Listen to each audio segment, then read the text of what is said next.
In this particular session, I shall be explaining how to use different string functions through a couple of examples. In the first program, I'm going to tell you how to determine whether an input string is a palindrome or not. Before we go to the program, you need to first understand what is a palindrome. Take DAD.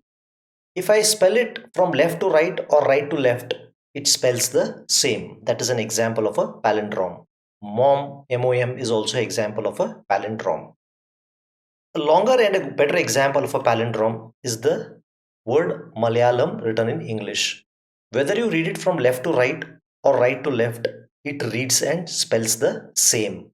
So these two are very good examples of palindrome. In order to find whether a given input word or a string is a palindrome, you need to take the original in yes. So yes is the string, and then in R you reverse this string. So if you reverse this fellow, and after reversing, if you compare S with R, and if both are the same, then we say they are a palindrome, else we say they are not a palindrome. So let's see how we go about it. So first I'm going to ask the user enter the string. Using the scene get line, I'm reading a string. Let us say the user enters Malayalam. Okay, so in yes, Malayalam is stored. Then what I am doing next is using string copy. I am first copying this particular Malayalam from yes onto R. That is the first thing I am doing. So I am copying Malayalam to R. So I am making a copy of Malayalam in yes as well as in R. Then there is a function called as string reverse. You can see the name itself indicates it's doing some reverse. So when you say string reverse R, Malayalam will be reversed and put back in R. Now here if you see, the minute Malayalam is reversed, it should still be the same because it's a palindrome. Then I'm doing a simple case insensitive comparison. So I'm comparing S with R. If the result is 0, I am saying the input string is a palindrome. Else I am saying it's not a palindrome. So instead of Malayalam, if you take some other word like let's say done, okay, this is the source. When you reverse this, it is going to be ENOD. Now if you compare done with ENOD, they are completely different. So it's going to print done as not a palindrome. So this way you can check for dad, Malayalam and find out other words and run through the logic to see if it's a palindrome or not. This will give you better clarity and better confidence. Now in the next program, what we are going to do is we are going to count the number of vowels and consonants in an English line. So first you need to understand what is vowels. In Kannada and Hindi you have the vowels as a, a, e and all those things. In English the vowels are the alphabets a, e, I, o, u. Rest of the alphabets other than a, e, I, o, u are referred to as the consonants. So what I am doing here is, let us say if I take this as the input, so I need to find how many vowels and how many consonants are there in this particular message. So in order to do that, I require two variables, one called as VOW to keep track of how many vowels, CONS to keep track of how many consonants. And be sure that you initialize both of them with 0. If you don't initialize them with 0, you're going to get an incorrect count.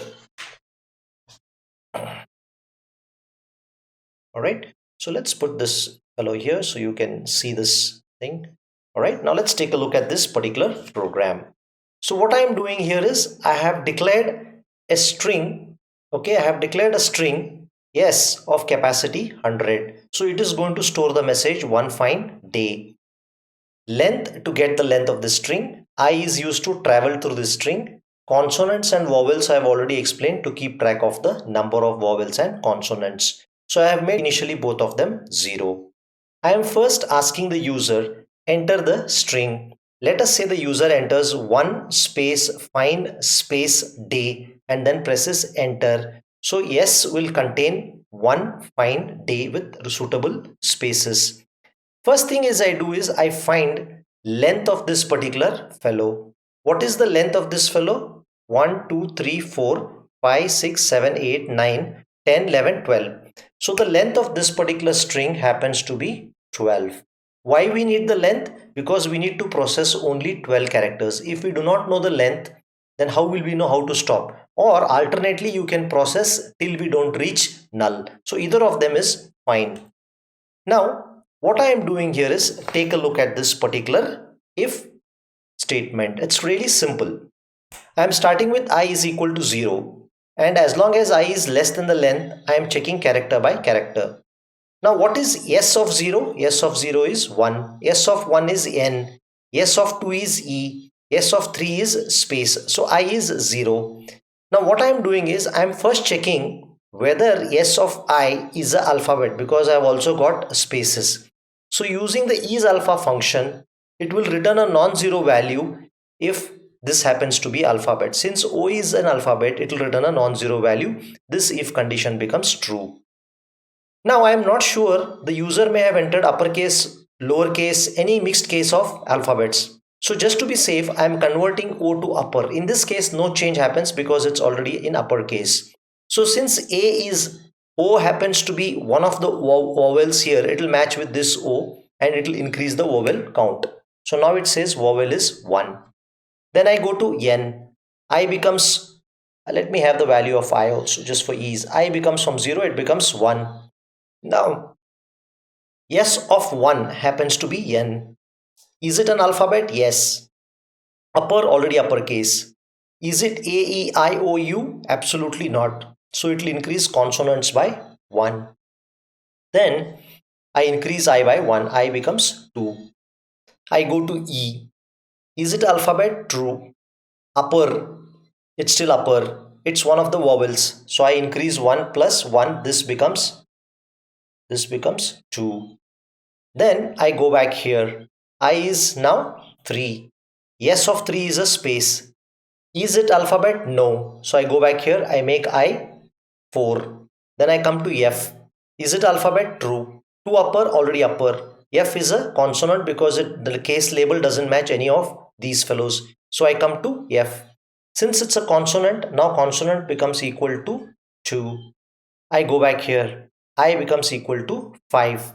So 0, 1, 2, 3, 4, 5. I come to I. Once I come to I, what happens? I is again a vowel. So the vowel count from 2 ends up becoming 3. Then I ends up becoming 6. When it becomes 6, okay, so I have counted 3 vowels. 1, 2, and 3. I have finished I. Now when I say S of 6, I am referring to N. It is a alphabet. 2 upper already. Is it a consonant? No. So consonant ends up becoming 3 because N is a consonant. Then I increase I to 7. S of 7 refers to E. Alphabet true. 2 upper already upper. It's a vowel. So vowel now ends up becoming 4. I ends up becoming 8. 8 is a space. So I don't go here. That will not go into the switch. I'll go and increase the value of I from 8 to 9. It goes to D. D is alphabet. Upper, yes. Vowel, no. I'm going to increase the consonant to 4. Then again I go ahead and change the value of I to 10. I come back to S of 10 is A. Is it alphabet? Yes. Upper, already upper. I come here, it's a vowel. I increase vowel count by 1. It becomes 5. Then I break and I go back here. This becomes 11. Once it becomes 11, I reach Y. Okay. Length of this string is 12. Okay. So now if you see, it is 11. 11 refers to Y. Alphabet, yes. Upper, any of these match? No. I come here. Consonants ends up becoming 5. I becomes 12. The length of the string is also 12. 1, 2, 3, 4, 5, 6, 7, 8, 9, 10, 11, 12. So is 12 less than 12? False. So I come out here. Number of vowels? 5. Number of consonants? 5. Let's verify if we are correct.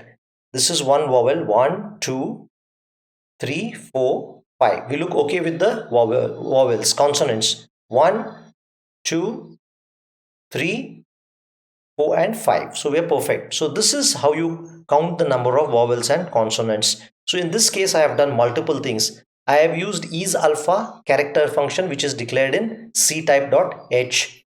2 upper also in ctype.h. And rest of it I have used string length, which is declared in string.h. So this contains number of library functions to do many things. So just take a look at this program again and again with different values and get a good grasp of how this logic is working to develop complete clarity. You should be able to comfortably type such programs, run and get the correct output.